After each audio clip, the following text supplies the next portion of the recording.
Today on Tips from the Top Floor, it's all about challenging ourselves to new heights.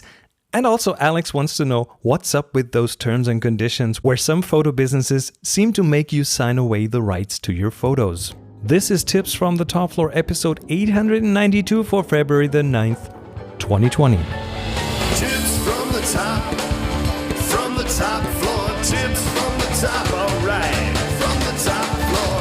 Hey, hello and welcome. This is Chris Marquardt. You are listening to Tips from the Top Floor. Yep, it's another studio episode. We'll talk about the latest Slack challenge here, and I've remodeled a few things on this show. So let's see. First, I'm doing this in the middle of getting ready to go to Lake Baikal in Siberia, which I will leave for on Wednesday. And until then, there are all these tiny little things that need to be finished. And of course, general travel preparations. I've got the visa and my passport, which I need for Russia. I've got a new pair of gloves. I love repairing stuff, so I repaired the zipper on my down jacket, which was expensive enough, so it better be good for another season. I've just got delivery of a few items that I will bring to Siberia for the participants. And then, of course, there's like the overall packing. And here's one thing that has saved my butt so many times when going on one of these photo tours. And that is a comprehensive travel checklist. I cannot stress this enough, because I used to be in that mode before a trip where I was like, oh, did I forget this? Oh, what else did I... And it was all this hectic scramble, and I didn't sleep well because I was so sure I had forgotten X, Y, or Z, or maybe something I couldn't remember. And since it sounds so simple, it's so basic, but it is so effective, because since I have this travel checklist, I am so relaxed about the whole travel thing. And that list has grown, and I've adapted this over the years. Just a lifesaver for me. And I mean, okay, the list obviously includes like clothing items and shoes and checking for a visa, and not forgetting the gloves and the hat and travel medication, and even things like make sure to download offline maps for where you go, just in case you don't have data, or bring a travel microphone to record a podcast on the road, and so on. And then, of course, it includes photo gear, the cameras, the batteries, the charger, the power plug adapter, filters, memory cards, the tripod. Tripod plates are a separate item, because at one point I brought a tripod and I didn't bring a tripod plate, so I couldn't use the tripod. I mean, that's basic stuff, but I've made a habit of putting everything on there. So the list is fairly long. A card reader, and so on and so forth. I mean, there's tons of stuff on there. And here's the secret, how I make this work and how I get to adapt it over time. And it's that I do not have different kinds of checklists for different kinds of tours or workshops. It's one big checklist. So the moment I travel, I have the one travel checklist. And that means it has stuff on that's not compatible. It has gloves and a down jacket on it, right next to, sandals and sunscreen. And what I do before a tour, I simply go through the list and check off the things that I won't need for that tour. So then after that round, what's left is what I'll have to bring. And that approach has several benefits. At first, it keeps me on my toes. Before every tour, it'll force me to reevaluate if what I want to bring still makes sense, because things change. And a good example, SIM card. I was trying to, if I could, I was always trying to get a SIM card before I traveled. So I had a local SIM card for data, but that is not necessary anymore. Since eSIM is a thing, and this has really changed over the last couple of years, I do this with a virtual SIM card now, so that is not on the list anymore. So this is the first thing, reevaluate. And then, I mean, this whole process of checking off only takes like a couple of minutes. So it's not like a huge ordeal, and it really helps me keep an overview on the list. And then second, it helps me avoid going down a rabbit hole, because I know people, and I've been that way myself, but I've changed this. I know people who, and again, I include myself, who would try to have like 10 different lists for 10 different kinds of tours and keep them in a specialized tool. And then they would spend way too much time managing the lists and fiddling with the tool instead of doing the actual doing. And so for me, it's one list and that's it. And I'm not even using anything special. I mean, I use Apple's Reminders app for that.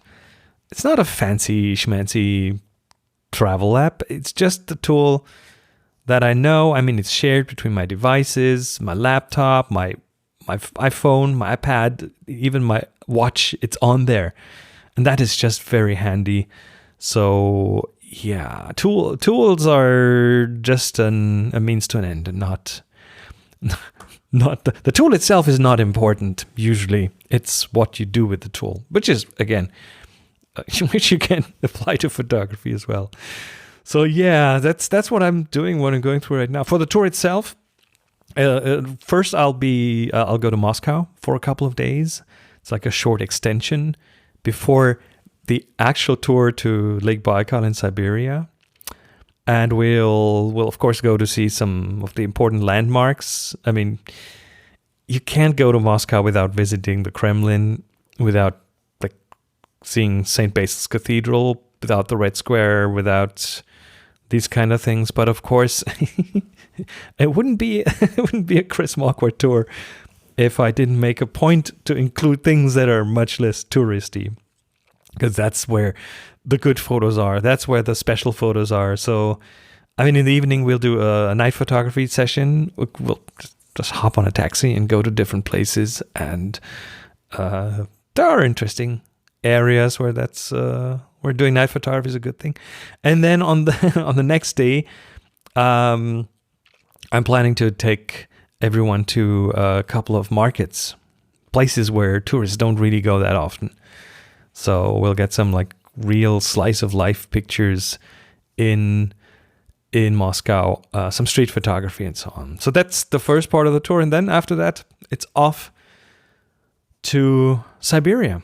And there we'll meet the rest of the group and spend time around and on Lake Baikal. We'll cross the lake. It's like the Lake Baikal is this beautiful, clear lake with some of the cleanest water on the planet, and it is and during winter it is frozen so thick that you can not just walk on it, you can drive on it. There's entire trucks going on it. At one time, the Trans-Siberian Railway, in winter, they laid their tracks over part of the lake. So that's how strong the ice is. And we'll be on and around the lake, see the local culture, see lots of amazing abstract ice sculptures, like natural things. There are hot springs there. There's people doing ice fishing. There's yurts on the ice, movable yurts. Yeah, they are on the ice. There's like a whole bunch of great stuff. I love the culture. Great people, the food I like. Well, this is going to be great. So that's the plan for Siberia, and that's what I'm preparing for right now. And I'm really so glad I fixed that zipper on my down jacket. So you've noticed this is a studio episode, not a slice episode. I think that's the distinction we will do from now on: a studio episode versus a slice episode. The last two ones were slice episodes, and I'll do my best to record a few while I'm there. I do have a eSIM data package while I'm there, so I should be able to upload something for you. The one thing that's different from the studio episodes, and those of you who are on Patreon have noticed that there's no early access on the Slice episodes because it's just not feasible. I can't do that. The reason I do the Slice episodes is I will be very strapped on time, probably low data availability, and that way I'll do these shorter snippets straight from where I am, and it just means I have to record and finish them while on the go, and that means I can't really release them in an early access fashion. So that's different from the studio episode. Just thought you should know. And while we're at it, we'll get to the challenge in a second.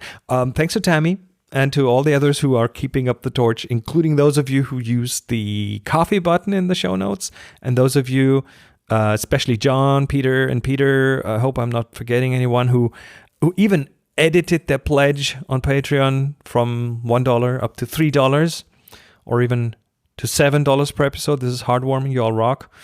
Also, the SEPA thing is beginning, and I'm very happy about this. So if you're in the Eurozone, again, SEPA transfer is the way to go, because it is so much more efficient financially.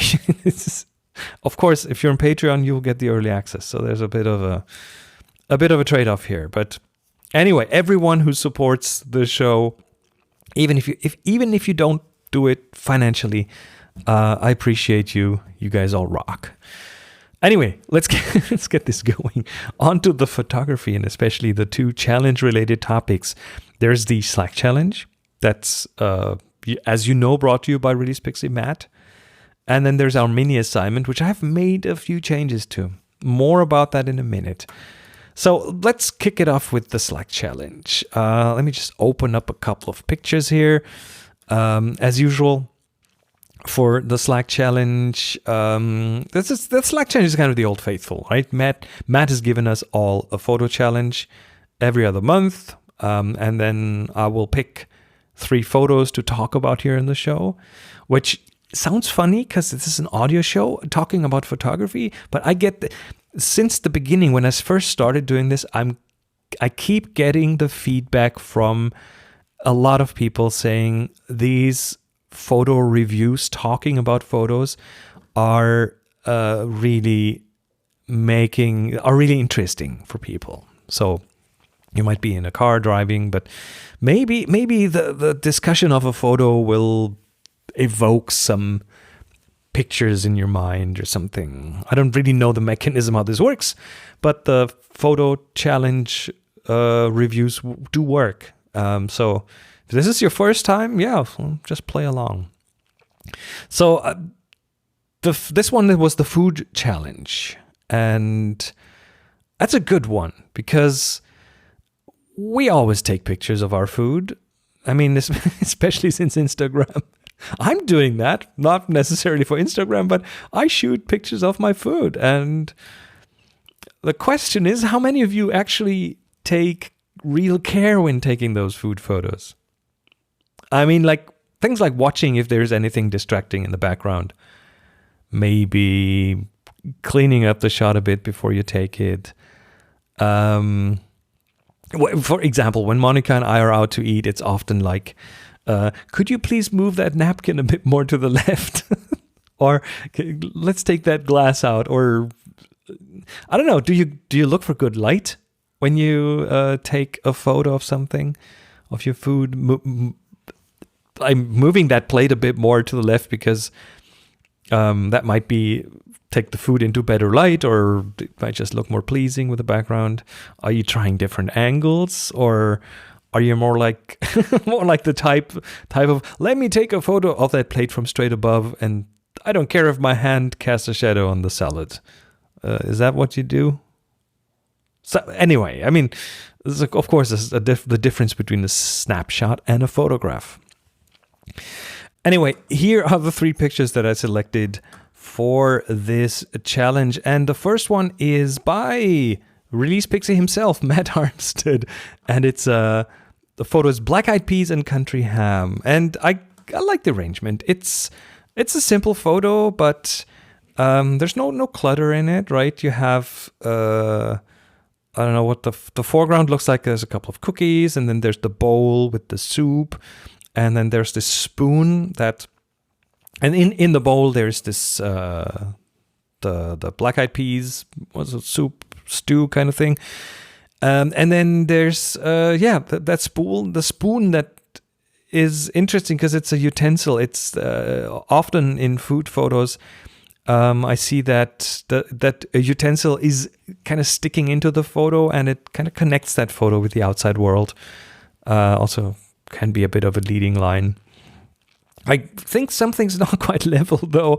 It looks like the bowl is tipping to the right, but the contents are not. So I think the photo is level, but the bowl that is slightly askew, that kind of throws me a bit. But I like the approach. Thanks for playing. Next one is by Dave Pancho, dried fruit at Borough Market. And that's one of these photos that has like a ton of detail, beautiful chaos with chaos and order at the same time. So what we're looking at a market stall that sells dried fruit. There's dried peaches and dried apricots and dried mango pieces and apples and stuff. And they're, of course, all in their individual bins, but then they are next to each other. And there's this mumble jumble of a mishmash of fruit and handwritten signs and bags and colors and textures. So there's lots to discover here. I wish it was a bit brighter. I think it can easily go with plus 1.5 stops of light. So maybe try that with the exposure slider. But overall, great picture. It's really one where you can go on a hunt for detail. And then last but not least, the third I selected is by Eran Pinasov. I like the title, Bloody Meatballs. Bloody Meatballs. Depending on where you come from, that's an expletive or more literal. But he writes, trying to not disturb my better half while she's making delicious beet-flavored meatballs. Did you expect real blood? So there is beet in the meatballs, no real blood. And that's what we're looking at. We're looking at a scene on a stove. There's a pan very prominent in the foreground. There's a pan with these meatballs, nice browning on them, sizzling in oil. You can get an idea of the motion in the picture by looking at the steam that comes off the pan, because that has some motion blur in it. And then in the background, in the out of focus portion, in the bokeh area, there's another pan with a hand and a wooden spoon. And again, the utensil links that nicely to the outside world, to what's going on around the picture. The focus is clearly on the bloody meatballs, the beetroot meatballs that are in the foreground and nice crispy, not just crispy in terms of the crust on them, the browning on them. No, they are nice and crispy in terms of the photography. They're in focus, they are sharp, they are warm and red, they're under warm light, so that's where your attention goes. But in total, it's a scene that kind of has it has a living element, not just because there's steam that's moving, but because there's a hand stirring in the background. The exposure is spot on, the colors are wonderful. It whets my appetite. I want to dig into these meatballs now. So, and last but not least, I have one honorable mention of Robert Oldenburg. His photo was clearly on a meta level. That's linked in the show notes too, because he shot a photo of food while it was still running around in the garden. So, anyway, everyone, Matt, Dave, Eran, thanks for participating. Great job as usual. And at this point, let me remind everyone, why on earth are we doing these challenges? Because, again, this is not to win fame and fortune. Well, fame, yes, of course. But the actual reason is for you to get out of that comfy chair and get shooting. Winter is slowly coming to an end. The days are getting longer. There's more light, at least here on the northern hemisphere.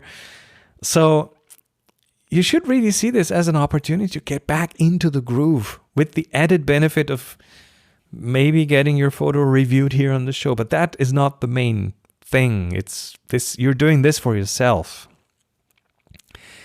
Now with that, let's go on to the next challenge. Here's Release Pixie Matt with the next challenge. Thank you, Chris, and thanks to everybody who participated in the January Slack challenge. Well, it's time for a new challenge. We're rolling into the March 2020 challenge, and we didn't have as much participation as I thought I would get with the last one, so we're going to simplify things maybe a little bit more. We always talk about light with photography, but let's focus on the other side of that. When you have light, you obviously have shadows. So let's make the topic for the March 2020 Slack challenge shadow. Go out, take a brand new photo, or many obviously, and pick the one you like. Whatever you think makes the word shadow, just the feel that you get from that. Edit it however you like and post it up on your favorite photo hosting website or the Slack itself, and add it to the Slack challenge channel, which will be created hopefully before this gets posted. And at the end of March 2020, we'll lock that, and Chris will take a look at a few and talk about them on the show. So thanks everybody. Happy shooting, and back to you, Chris. Thanks, Matt. So this is the new challenge, shadow, and you have until the end of March. And again, here's how you participate in this challenge. Quick reminder, if you are already on the TFTTF Slack, that's where this all happens. Go to the new challenge channel named Challenge-March 2019, I think. If you're already a Slack member, I will put the link to the new channel in the show notes. And if you're not a member of the TFTTF Slack, then you're missing out. This thing is free. It's a place for the community to meet up. It's a closed space, so this you're among each other, and that's a good thing. So it's easy to get on there. It's free. It's a great community. You just go to tfttf.com/yslack, WHYSLACK, to get access. Our Chief Invitation Officer, Rusty Russ, will be more than happy to let you in. So, and again, of course, there are no prizes to win. You know the reason to participate. It's motivation. It's about going out and getting back into photography. So get off your butt and shoot. And of course, that also means you don't just pull out a photo from your catalog. Take a new one. That's the point. And you have until end of March. I'm looking forward to seeing your photos for the Shadow Challenge. While we're talking challenges, this is a very challenging episode. While we're talking challenges, and speaking of the Slack, before we go into today's picture taking time mini assignment, there's some news. You remember I told you that there wasn't too much engagement for these little mini assignments, and I love them. I think they're really important. But there wasn't that much engagement on them. At least I didn't find that many photos online. And I think we might have a solution for that. Because I asked you here on the show how we could increase engagement. And I think we're getting on the right track. Because right after I posted that episode, I get contacted by several people. Mark especially, he got in contact and he suggested to put these mini assignments on the Slack. And that's what we're doing, because I think we need this point where people can meet and talk about them. So I've also decided to give those mini assignments a bit more of a catchy name, because this was all over the place in the past. Mini assignments and photo taking time and so on and so on. They are now the 5-minute assignments. That's the official name from now on. 5-minute assignments. That's what we'll call the channel in the Slack. So there is a 5-minute assignments channel. 5 is in the number 5-minute assignments, one word. And Mark, who suggested to put them on the Slack, he even volunteered to manage that channel. So here's what you can expect. When there is a new 5-minute assignment, Mark will create a new thread for it and post that on the channel 5-minute assignments. So there's the place to interact, to talk about the photos, to exchange results, to just to simply get engaged, because I think that's really what's important here. That's what the community thing should be about.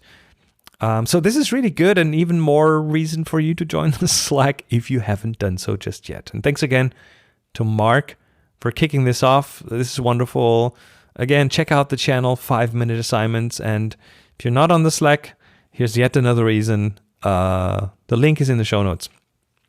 So what's the current 5-minute assignment, I hear you ask? Well, as usual, we do this by the alphabet, right? So today's the letter F. F, and the assignment is focus. Now, what I want you to do is turn off that autofocus on your camera and try manual focus for a change. Do it for a while. Do it for 5 minutes. If you want to extend it, it's up to you. And why should you do that?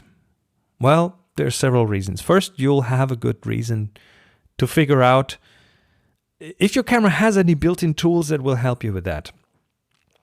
Most cameras, the majority of cameras, can turn off the autofocus. And there might be tools in there. That's a learning opportunity. Because there might be tools in there that can help you. The more you know about your camera, the better. And those tools would be, there was stuff like focus peaking or digital focus loop. And so it's helpful to know these things just in case you need them. And then the second reason is that you will see that what it's like to focus with full control, instead of leaving the decision where to focus up to the camera. Because the camera will have to do a sophisticated guess where you want the focus to be. But now you will be the boss. You will decide where you want the focus to land. And again, if it takes longer than 5 minutes, I'm still calling it a 5-minute assignment, because I'd really do that for an entire day personally. So maybe it's not an FMA, a 5-minute assignment. Maybe it's an EFMA, an extended 5-minute assignment. And again, here's how you join. Again, there's the 5-minute assignments channel on the TFTTF Slack, and you can also post them to your favorite social media, of course. The hashtag from now on and forever is hashtag 5-minute assignment with the number 5. 5-minute assignment. So let's see what you can come up with. And again, use the Slack, use channel 5-minute assignment to 5-minute assignments to discuss, to compare, to get inspiration from others, or simply to hang out with other listeners. And again, the official hashtag for the focus assignment for this assignment is 5-minute assignment with the number 5. Thank you.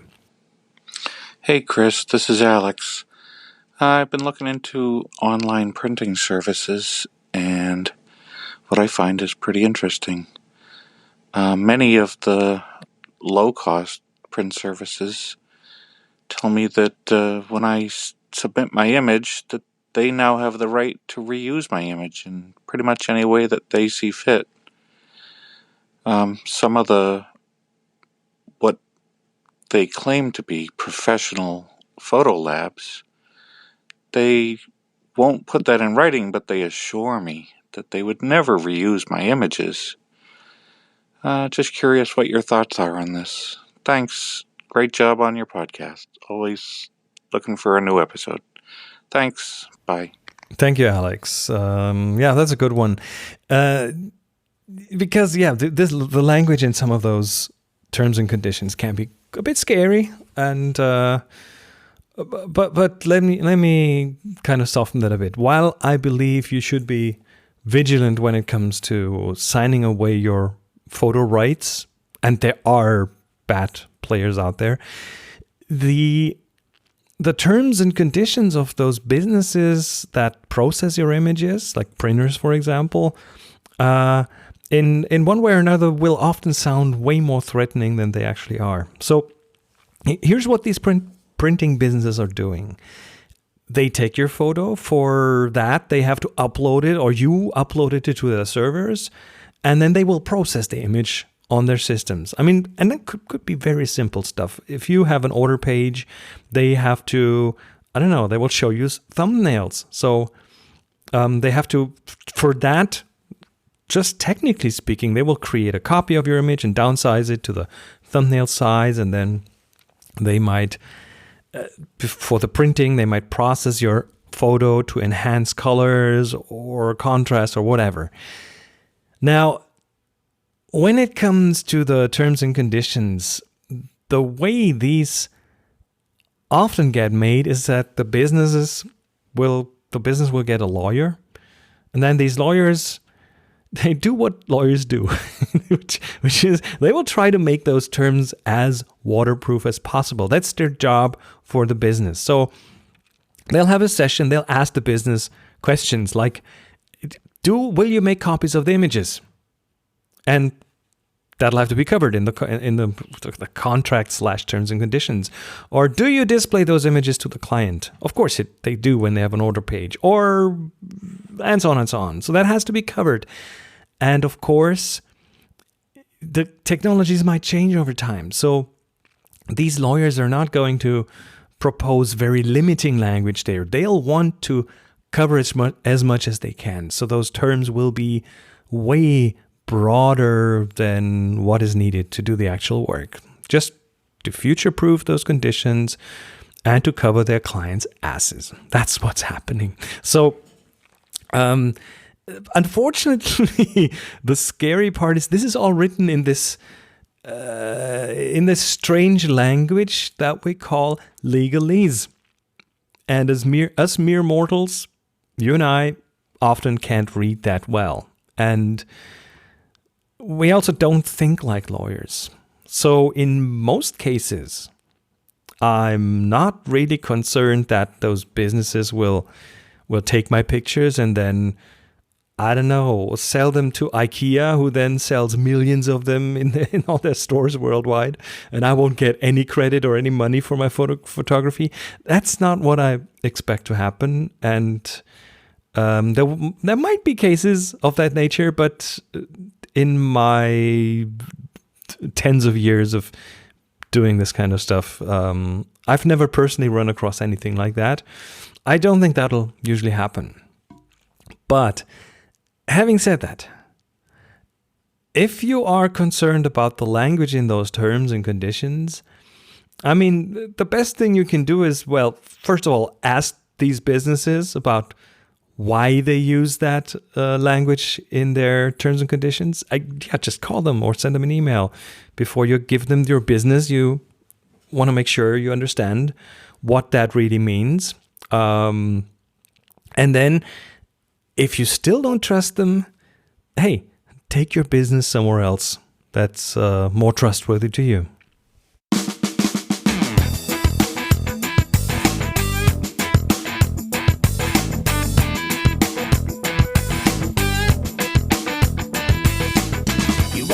And that was it for this week. Thanks everyone for listening, and thanks for the question, Alex.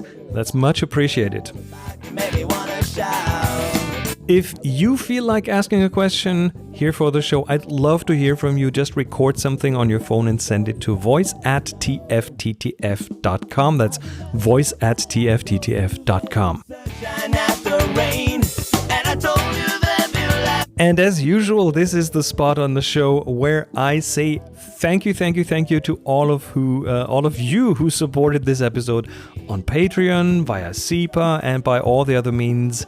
And here, of course, is the list of supporters. We have Chris Higgs, N. Kyung, Jeremy Kerwin, Matt Armstead, Peter Morrow, Roger Nadel, Peter M. Spradling, Jeffrey Block, Alex Grosso, Amy Brooks, Bernhard Goldbach, Bernard Kelly, I mispronounced Bernhard Goldbach again, sorry for that, Bernard Kelly, Daniel Hertrich, Doug Gabbard, Philip Vale, Gerald Leger, Jacob Lodge Peterson, John Floyd, Ken Davidson, Leslie Ridlin, Marco Binder, Mark Overstreet, Rafael Hermida, Robert Henry, Scott Wurzel, Tom Stewart, Wayne Batzer, William Robbins, William Eran Pinasov, Robert Gilroy, Stu Silberman, Alan Bruce Horn, Andrew B., Andrew, Anthony, Bill Batten, Carol Como, Chadley Clark, Chandra, Colin Oatley, Dane Nieder, Daniel Goldberg, Dave Smith, David Austin, David Recht, Earl Grad, Francesco Scaglioni, Frank Eberle, Jeff P. Beat, Gills, Greg Anastasi, Hank Schiffman, Holger Krupp, James Muller, James Trimble, Jeffrey Johnson, Jim Caldwell, John Donahue, Josh Hopko, Jasmine MR, Ken Berrien, Kyle Nishioka, Manuel Pardo, Marvin Aaron, Michael Grunert, Nicholas Curry, Norsk, Peter Lee, Rob Duba, Rob Jemmett, Robert Goshko, Robert Shields, Robert-François Marion, Ryan Gidio, Sina Farhat, Steven Sandler, Terry England, Toby, Thomas Nielsen, Trevor, Palmer, and Woody. Thank you so much. Thanks again. I really appreciate you and your support. I hope I didn't butcher your names too badly. If I did, just let me know. You make a difference, and of course, everyone else, you can join the growing list of supporters at tfttf.com/support. Music for the show by Jeff Smith, sound partner, and HPK Gerud. Publishing and Slack challenges by Release Pixie, Matt Rafster Armstead. Slack invitations by Chief Invitation Officer CIO Rusty Rust. The link to get on the Slack is in the show notes. My name is Chris Marquardt. You'll find me on social media at Chris MARQUARDT. Go out and take amazing photos. Share them with the world. Be nice to each other. And happy shooting.